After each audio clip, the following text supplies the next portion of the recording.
Dear students, हमारा आज का टॉपिक है changing cultural tradition 14th century to 17th century, theme 7, class 11th। इस चैप्टर का मेजर फोकस इटली के 3 शहर या 3 सिटीज़ फ्लोरेंस, वेनिस और रोम पे है, जहाँ टाउन्स के ग्रोथ ने अर्बन कल्चर को जन्म दिया या कहें अर्बन कल्चर को डेवलप किया। सबसे पहले टॉपिक चेंजिंग कल्चरल ट्रेडिशन का मेन फोकस है towns growing in many countries of Europe, urban culture was developed and towns people considered themselves as civilized. ये वो पीरियड था जिसको रेनेसा के नाम से या रीबर्थ के नाम से भी जाना जाता है, जिसको हिंदी में आप पुनर्जागरण कह सकते हैं, जब एक बार फिर से मॉडर्न एज की तरफ यूरोप आगे बढ़ रहा था। इस चैप्टर के हाइलाइट्स को पहले हम देखते हैं before we start the chapter with our first segment. इसमें हाइलाइट्स में सबसे पहले आता है हमारा मेजर फीचर्स ऑफ टाउन्स। हम करेंगे कि उस ज़माने में जो टाउन्स रिवाइव हुए उनका फीचर्स मेन क्या था, कैसे वो पहले के टाउन से डिफरेंट थे। Then we will study about the revival of Italian states, जो मैंने आपको फ्लोरेंस, वेनिस और रोम के बारे में बताया, उसका रिवाइवल कैसे हुआ। एंशियंट रोम के बाद दोबारा से रोम जो था एक बार फिर एक बहुत फेमस शहर के रूप में उभरा। Then we will talk about humanism, humanism as a subject, humanism as a concept हम पढ़ेंगे। Then science and philosophy of that period, that is renaissance period.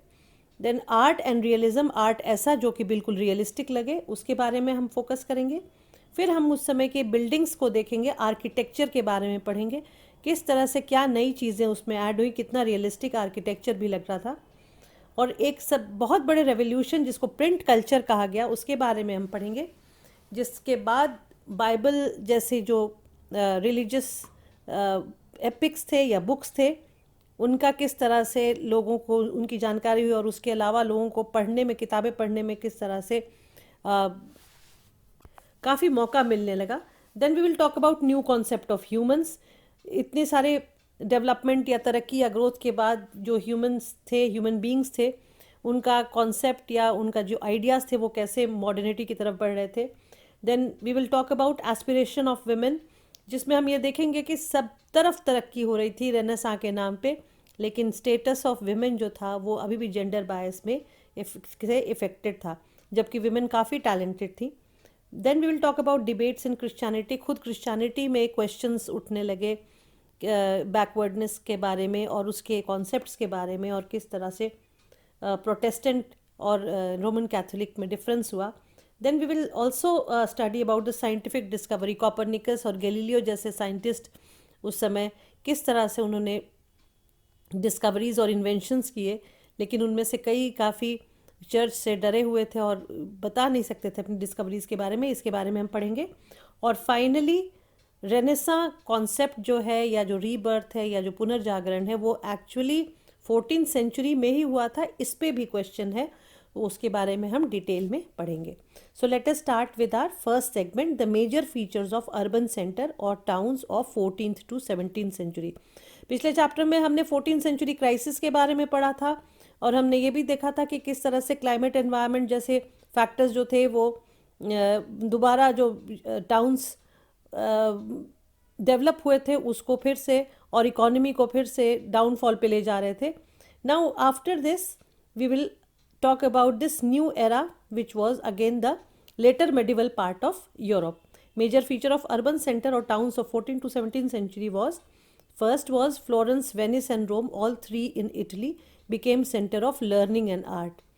इसी से सिविलाइज होने का पता चलता था कि यहाँ पे काफ़ी सारी लर्निंग हो रही थी, काफ़ी सारे आर्ट को बढ़ावा दिया जा रहा था, नए नए सब्जेक्ट्स उस समय उभर के आ रहे थे। Then rich and aristocrat patronised artist and art. अब लोग जो अमीर लोग थे वो अच्छे आर्ट को या अच्छे आर्टिस्ट को पेट्रोनाइज कर रहे थे। The third feature was books available to people due to invention of printing. Print culture आ चुका था, इसलिए लोगों को ज़्यादा से ज़्यादा नंबर्स में, ज़्यादा संख्या में किताबें मिल रही थी पढ़ने को। Fourth feature, a sense of history developed in Europe, people contrasted modern world with the ancient one of Greeks and Romans. लोग ग्लोरीफाई करने लगे ग्रीक और रोमन हिस्ट्री को और अपने आप से उसको आइडेंटिफाई करने लगे। Then religion was something individual could choose.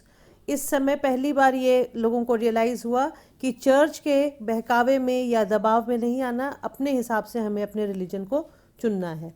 Then sixth feature was science rejected earth-centric belief of church and brought into light concept of solar system. Church ने जो लोगों को बहका के रखा था कि अर्थ हर हेवनली बॉडी का सेंटर है, उसको रिजेक्ट किया साइंस ने, और फाइनली सोलर सिस्टम का जो कॉन्सेप्ट था वो लोगों ने एक्सेप्ट किया, उसको मान लिया कि सौरमंडल है और सूरज के इर्द गिर्द सारे प्लैनेट्स चक्कर काटते हैं. और फाइनली सेवेंथ फीचर था Mediterranean sea as centre of world was rejected by geographical knowledge. Three orders के टाइम में चर्च ने ये विश्वास दिला दिया था लोगों को कि मेडिटेरेनियन जो है वो सेंटर ऑफ अर्थ है. अब जबकि लोगों को पता चल गया था कि earth is round, so Mediterranean को सेंटर ऑफ द वर्ल्ड मानने का जो कॉन्सेप्ट था वो रिजेक्ट हो गया था, उसको लोगों ने नकार दिया था.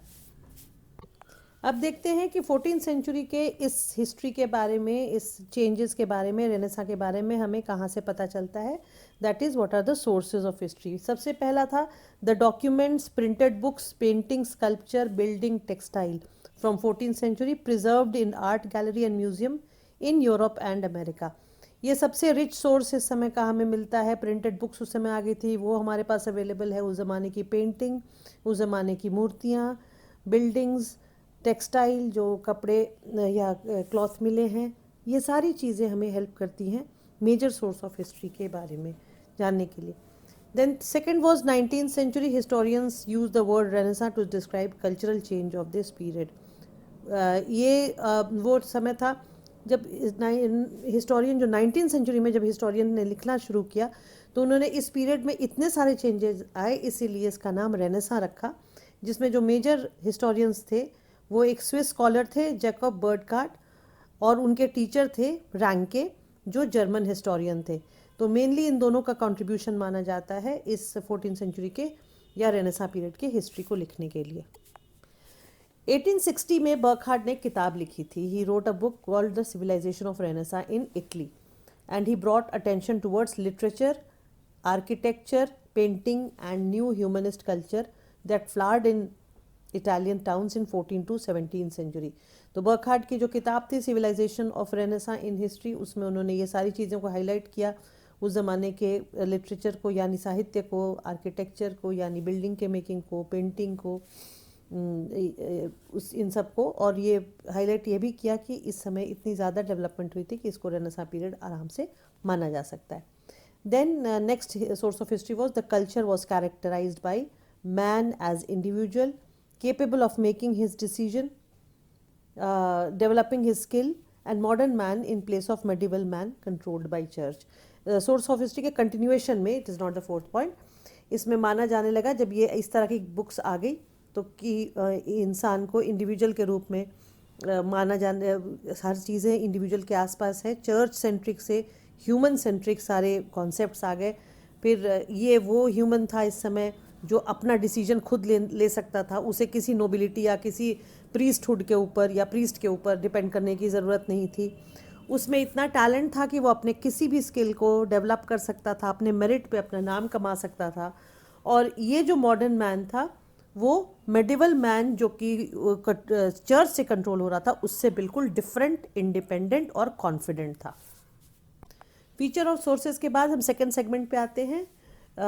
इसको एक तरह से केस स्टडी के रूप में आप फोकस कर सकते हैं. Revival of Italian cities. After decline of Roman empire Italian city fell to ruin. जब हमने रोमन एम्पायर के बारे में पढ़ा था तो उसके एंड आते आते तो जितनी भी इटालियन सिटीज़ थी वो डिक्लाइन हो चुकी थी, रूइनेशन में जा चुकी थी या ख़त्म हो चुकी थी. And so no government and pope was also weak. Western Europe was called Byzantine empire and eastern Europe was under Islamic culture. और जो बाइजेंटाइन एम्पायर था वो it was under feudalism and Latin church, जो हमने पिछले chapter में 3 orders में पढ़ा था.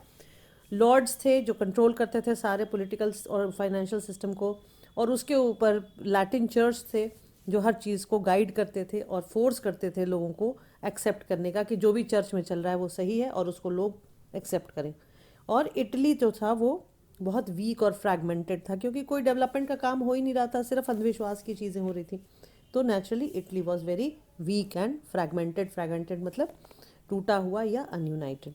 यहाँ एक क्वेश्चन देखते हैं, what factors helped in revival of Italian cities as centre of trade during 12th century CE।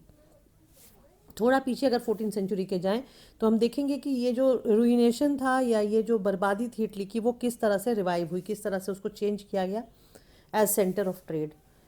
इसका सबसे पहला जो कॉन्सेप्ट था वो था expansion of trade between Byzantine and Islamic countries. Map में अगर आप इटली की पोजीशन देखें तो इटली के लेफ्ट साइड में यानी वेस्ट में बाइजेंटाइन था और इटली के ईस्ट में इस्लामिक स्टेट था, और इन दोनों को ट्रेड करने के लिए हर बार इटली से होके क्रॉस करना होता था। तो ये पहला फैक्टर बना इटली के रिवाइवल का, यानी एक्सपेंशन ऑफ ट्रेड। बाइजेंटाइन की तरफ से जितने भी शिप्स आते थे वो क्रॉस करके, एक तरह से समझिए कि इटली वॉज कॉन्फ्लुएंस, वो वहाँ एक मीटिंग पॉइंट था, सेंटर पॉइंट था, और वो वहाँ से ईस्ट की तरफ चले जाते थे इस्लामिक स्टेट्स की तरफ, और वहाँ से जो शिप्स आती थी ईस्ट की तरफ से वो अगेन इटली में स्टॉप ओवर करते हुए बाइजेंटाइन की तरफ चली जाती थी। और इस वजह से जो इटली के जितने भी पोर्ट्स थे वो ट्रेड में, फाइनेंस में और डेवलपमेंट में एक्टिव हो गए। सेकेंड जो ट्रेड का एक्सपेंशन हुआ 12th सेंचुरी ऑनवर्ड्स वो था मंगोल्स का।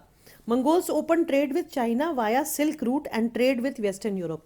मंगोलिया से सिल्क रूट से होते हुए जो मंगोल्स थे वो वेस्टर्न यूरोप की तरफ आते थे ट्रेड करने के लिए, और अगेन इस वजह से उनको क्रॉस करना पड़ता था इटली के इन शहरों को जिनको फ्लोरेंस, वेनिस और जेनोआ के नाम से जाना गया, और रोम भी उसमें एक इम्पॉर्टेंट सिटी बन गया।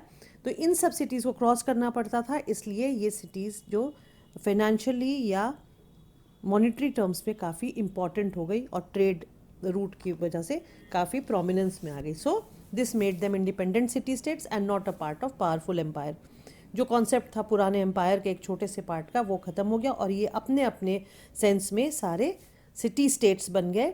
They had their own rule and regulation, their own administrative setup, their own bureaucratic setup, and they became city states. और इनके नाम क्या थे, एक बार रिपीट करते हैं, फ्लोरेंस, वेनिस, जेनोआ, ये सब रिपब्लिक्स बन गए, और भी सिटी स्टेट्स से which was ruled by princess. तो कुछ सिटी स्टेट जो थे वो किंगडम के रूप में अभी भी थे। रिपब्लिकन सिटी स्टेट्स के बारे में अगर हम देखें तो उसमें क्वेश्चन है different from how they were different from other parts of Europe. इसमें इनके जो मेजर फीचर्स थे जो इनको इंडिपेंडेंट सिटी स्टेट बनाते थे, उसमें फर्स्ट जो मेजर पार्ट था वो था क्लर्जी वॉज नॉट डोमिनेंट। पहली बार चर्च की इंपॉर्टेंस बिल्कुल ख़त्म हो चुकी थी इन स्टेट्स में। सेकंड था नो फ्यूडल लॉर्ड्स, कोई फ्यूडल, सब कुछ मॉनेटरी टर्म्स में चल रहा था, प्रॉफिट पे चल रहा था, इसलिए लॉर्ड्स की भी ज़रूरत नहीं थी, फ्यूडल लॉर्ड्स की। थर्ड था अब एक नया जो तबका था या जो एक नया पार्ट ऑफ सोसाइटी उभर के आया, that were rich bankers and merchants who govern the city. So जिसके पास मॉनेटरी स्ट्रेंथ होता था वही गवर्न करता था।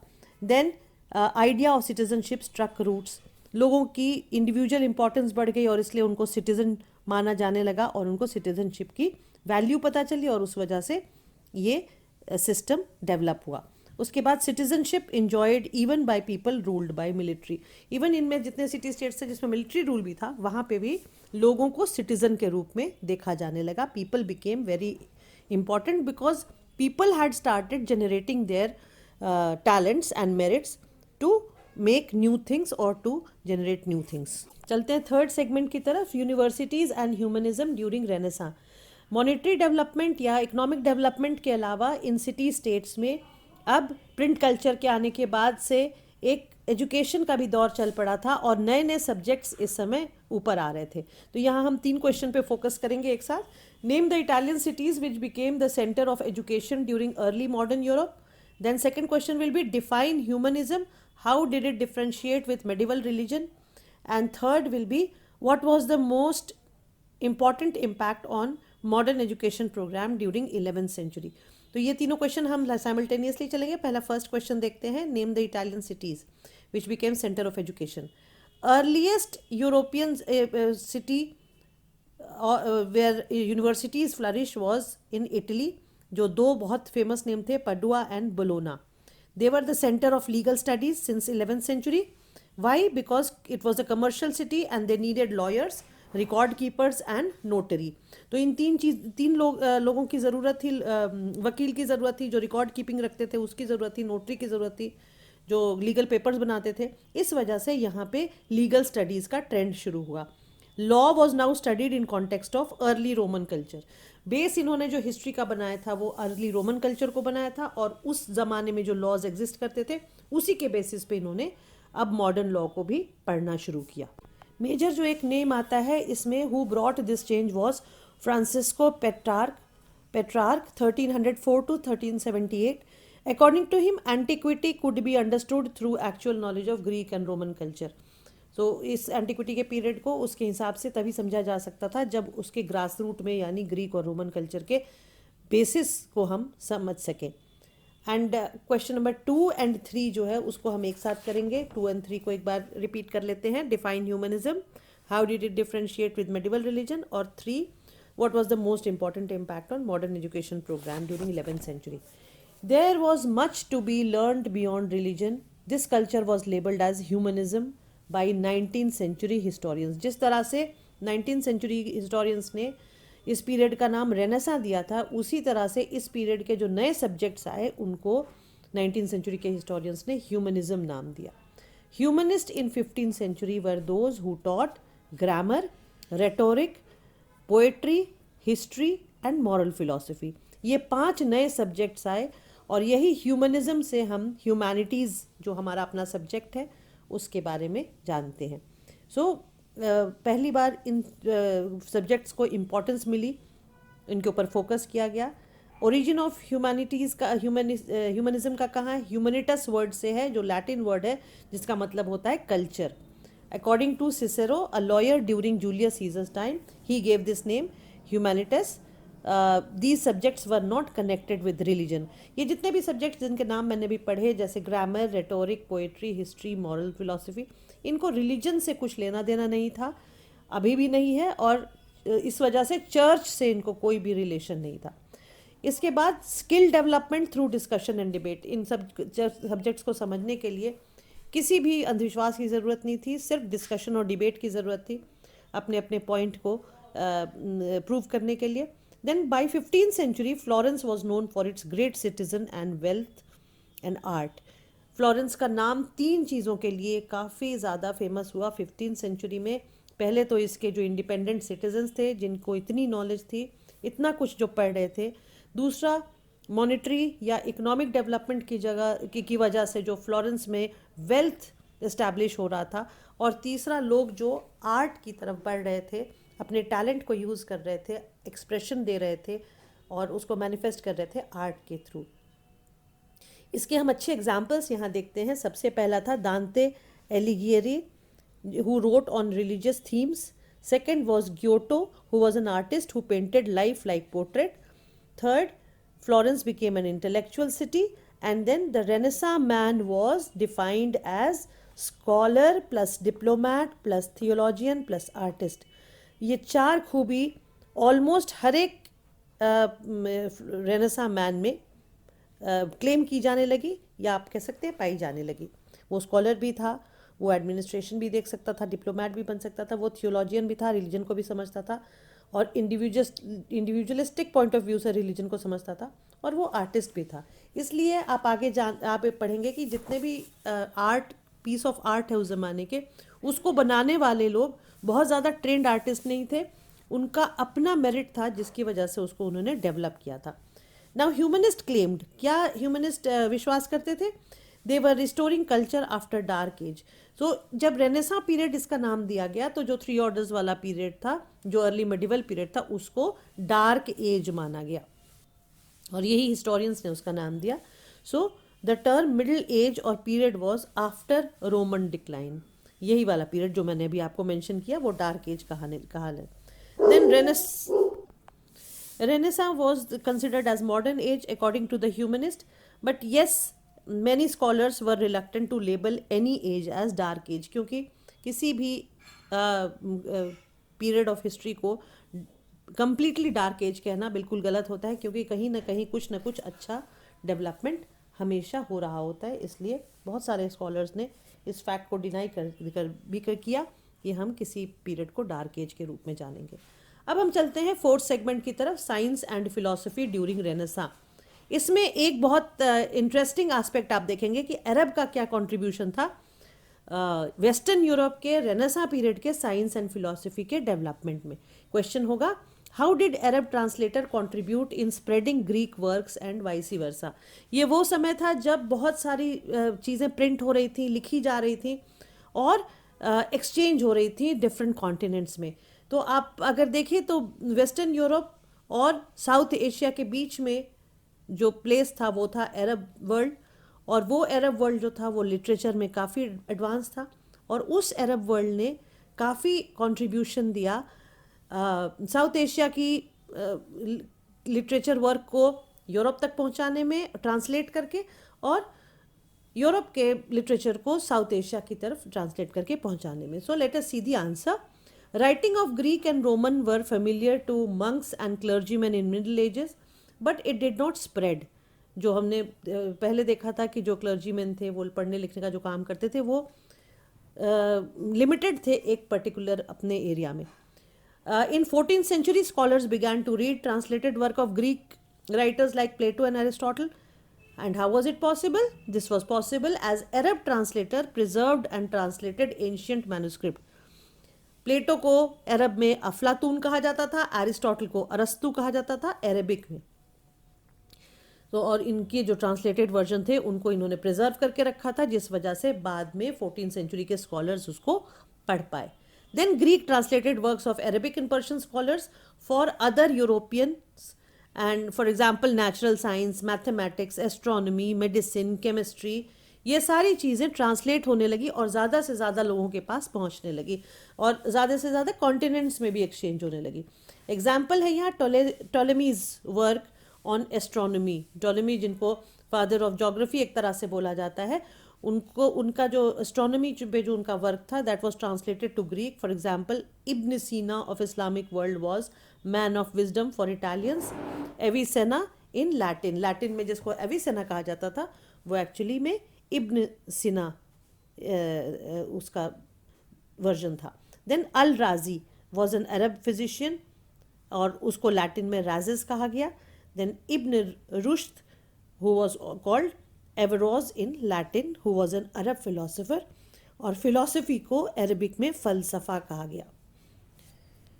तो ये क्वेश्चन अब बहुत इंटरेस्टिंग है गिव एंड टेक का। अरबिक कल्चर को किस तरह से अरबिक कल्चर ने किस तरह से हेल्प किया ट्रांसलेशन में और एक दूसरे के साइंस और फिलॉसफी को जानने में। नेक्स्ट क्वेश्चन आता है यहाँ पे, how did humanist approach people. जब ह्यूमनिज्म का प्रचार हुआ तो उसके बाद लोगों तक इसको कैसे पहुंचाया गया उसमें हम देखते हैं। इन variety of ways through humanist subject introduced in school in Italy and other European countries. ये जितने भी फ्लोरेंस वेनिस जैसे सिटी स्टेट्स डेवलप हुए थे, यहाँ पे इन सब्जेक्ट्स को स्कूल्स में और यूनिवर्सिटीज़ में इंट्रोड्यूस किया गया ताकि ज़्यादा से ज़्यादा लोग इसको पढ़ पाएँ। तो ये एक बिल्कुल सटीक तरीका था लोगों तक पहुँचाने में ह्यूमनिस्ट अप्रोच को। Let's move on to fifth segment, art and realism during renaissance period. इसमें एक क्वेश्चन है, describe the different scientific elements in the work of 16th century Italian art, या इसको ऐसे भी लिख सकते हैं, renaissance artist believe that art is the mirror of life, justify the statement. Art में कितना रियलिज्म ऐड हो सकता है, इसमें इस पार्ट में हम ये समझेंगे जो रेनेसां के आर्टिस्ट थे उन्होंने कितना एफर्ट किया था आर्ट को रियलिस्टिक बनाने में। इसमें दो पार्ट में है ये क्वेश्चन। पहले में हम स्कल्प्टर्स के बारे में जानेंगे और दूसरे में पेंटर्स के बारे में। So art, architecture and book shaped humanist idea. In sculptors artist were inspired by past that is Roman culture. Fragment of art was discovered from ruins of Roman cities. पहले भी मैंने आपको बताया कि रोमन सिविलाइजेशन को या Roman culture को इन्होंने अपना बेस बनाया था, इसलिए कुछ भी इंस्पिरेशन आर्ट में या स्टैचू मेकिंग में लेना होता था तो ये रोमन कल्चर से ही लेते थे। Then the figure of perfectly proportion human body continued by Italian sculptors. For example Donatello 1416 made life like statue. To study bone structure artist went to medical schools Example is Andre Vesalius was the first to dissect human body, which was also the beginning of physiology. तो जो medical schools होते थे जहाँ पे dissection होता था, जहाँ पे डिफरेंट एक्टिविटीज़ होती थी, वहाँ पे ये आर्टिस्ट जाते थे, प्रॉपर सीखते थे बॉडी का स्ट्रक्चर, उसकी बॉडी के अनाटोमी को, और उसके बाद उसको स्टैचूज़ में या स्कल्पचर्स में ढालते थे. उसी तरह जब पेंटर्स थे, painters did not have old works as model, क्योंकि रोमन कल्चर में बिल्डिंग्स ज़रूर मिली हैं लेकिन पेंटिंग्स नहीं पाई जाती हैं, इसलिए इनके पास कोई पुराना मॉडल नहीं था इंस्पायर होने के लिए या उसको कॉपी करने के लिए. But they painted as realistically as possible. For example Leonardo da Vinci Mona Lisa and Last Supper, ये दोनों मोस्ट फेमस पेंटिंग मानी जाती है लियोनार्डो दा विंसी की, और उसमें जितना रियलिज्म है वो आज तक फेमस है. People still appreciate and these are the world's one of the best paintings ever. Knowledge of geometry and studying light effect, the painters made 3D pictures. So जो रियलिज्म में 3D इफेक्ट डालने के लिए geometry और light के बारे में पहले ये लोग पढ़ते थे पेंटर्स, उसके बाद उसको अप्लाई करते थे अपनी पेंटिंग में. Use of oil paint increase life of painting, and colour and design was influence from Chinese and Persian art brought by Mongols. As I said, the Mongols also came to trade in this area of the world, that is Western Europe. तो उनके साथ जो चीज़ें आई उसमें सबसे ज़्यादा colour और design, बहुत ब्राइट कलर्स की वो लोग आर्टिकल्स लाते थे, उससे ये लोग, और यहाँ के जो वेस्टर्न यूरोप के जो खास करके इटली के जो आर्टिस्ट थे वो इंस्पायर हो रहे थे इनसे, और वो इसको अपने पेंटिंग में ढाल रहे थे. दस Italian art became realism or realistic with geometry, physics and sense of beauty. तो एक पेंटिंग में अगर हम देखें, एक इटालियन पेंटिंग में ज्योमेट्री का भी यूज़ था, फिज़िक्स का भी यूज़ था, सेंस ऑफ ब्यूटिफिकेशन भी था, लाइट का भी, फिज़िक्स में लाइट का जो इफ़ेक्ट है वो सब कुछ था. तो इससे काफ़ी रियल पेंटिंग्स बनती थी जो आज तक फेमस है, as I said. Moving on to 6th segment, architecture during renaissance, यानी बिल्डिंग मेकिंग जो थी, building in Italian city states. इसमें क्वेश्चन देखते हैं, how was architecture during renaissance revived. In 15th century Roman history was popular. Ruins in Rome excavated by archaeologist. जिस तरह से statue का इनको रेफरेंस मिल गया था रोमन कल्चर से, उसी तरह से जो रूइनेशन में जो बिल्डिंग्स थी रोमन टाइम की, रोमन कल्चर की, एंशियंट रोमन कल्चर की, उससे इनको काफ़ी आइडियाज़ मिले इस समय के आर्टिस्ट को, और new style adopted which actually was revival of Roman style. Now it is called classical Roman style. Classical style की बिल्डिंग्स ये लोग बना रहे थे क्लासिकल रोमन स्टाइल में, जिसमें बहुत बड़े बड़े पिलर्स होते थे, काफ़ी ऊंचे सीलिंग्स होते थे. इस चीज़ को उन्होंने अडॉप्ट किया रोमन कल्चर से और उसको न्यू स्टाइल में अडॉप्ट कर दिया, जिसको आज के डेट में क्लासिकल रोमन स्टाइल कहा जाता है. एग्जाम्पल है artist like Michael Angelo, who was also painter and sculptor, and he was an architect. And what he did, he immortalized painted ceiling of Sistine Chapel called Pieta. And then what all he did, he designed dome of St. Peter's Church and Duomo of Florence, which was designed by Brunelleschi. तो ये दो चीज़ें करने वाले कौन थे? Michael Angelo. क्या किया इन्होंने चर्च को, सिस्टीन चैपल को इमोर्टलाइज किया अपनी पेंटिंग से. पूरी सीलिंग में इन्होंने अकेले अपने हिसाब से बहुत ब्यूटीफुल पेंटिंग बनाई उसके ऊपर. और उसके बाद उन्होंने सेंट पीटर्स का जो चर्च का जो डोम था, गुंबद था, उसको भी डिज़ाइन किया. तो इस तरह से ये जो आर्टिस्ट थे वो डिफरेंट अपने टैलेंट को आर्ट में या आर्किटेक्चर में यूज़ करते थे. Now we will move on to the beginning of print culture, which comes under 7th segment. Beginning of print culture during renaissance. How did print culture become helpful in conveying the information of Renaissance period? One of the most revolutionary जो idea था उस ज़माने का, या revolutionary happening थी उस ज़माने की, वो थी बिगनिंग ऑफ प्रिंट कल्चर. और उस वजह से बहुत सारी बुक्स और बहुत सारा इंफॉर्मेशन काफ़ी दूर दूर तक फैला यूरोप के बारे में, और यूरोपियंस को भी बाहर की दुनिया के बारे में काफ़ी कुछ पता चला। इससे एक्सचेंज ऑफ आइडियाज़ हुए, एक्सचेंज ऑफ आर्ट हुआ, और इससे काफ़ी डेवलपमेंट हुआ, ह्यूमन माइंड का भी डेवलपमेंट हुआ, and people also became quite civilized. Now, what was written in Italy traveled to other countries because there was reason for it. जो भी इटली में लिखा जाता था वो बाहर की दुनिया में पहुंचता था कैसे? Technology of printing which was the greatest revolution as I said, which came from China, and European traders and diplomats visiting Mongol courts came to know about this art. Regular जो ट्रेड का interaction होता था Mongolia से Europe में या Italy में, उससे पता चला इटालियंस को कि प्रिंटिंग का क्या चीज़ है प्रिंटिंग. एंड उसके अलावा जो उस ज़माने में और रेवोल्यूशंस हुए थे वो थे फायर आर्म्स के, कॉम्पस के और एबैकस के. तो ये तीनों काफ़ी काम आए. फायर आर्म्स भी उस समय से शुरू होकर बाद में वॉर में काफ़ी यूज़ हुआ. कॉम्पस जो ट्रैवल करने के काफ़ी काम आया. एबैकस जो था उसको मैथमेटिकल आइडियाज़ को और डेवलप करने के काम आया. तो ये सारी चीज़ें उसी ज़माने की शुरुआत थी. डियर स्टूडेंट्स, अगर मेरा वीडियो पसंद आया हो तो इसे अपने फ्रेंड्स के साथ शेयर करें, लाइक करें और चैनल सब्सक्राइब करें. Thank you.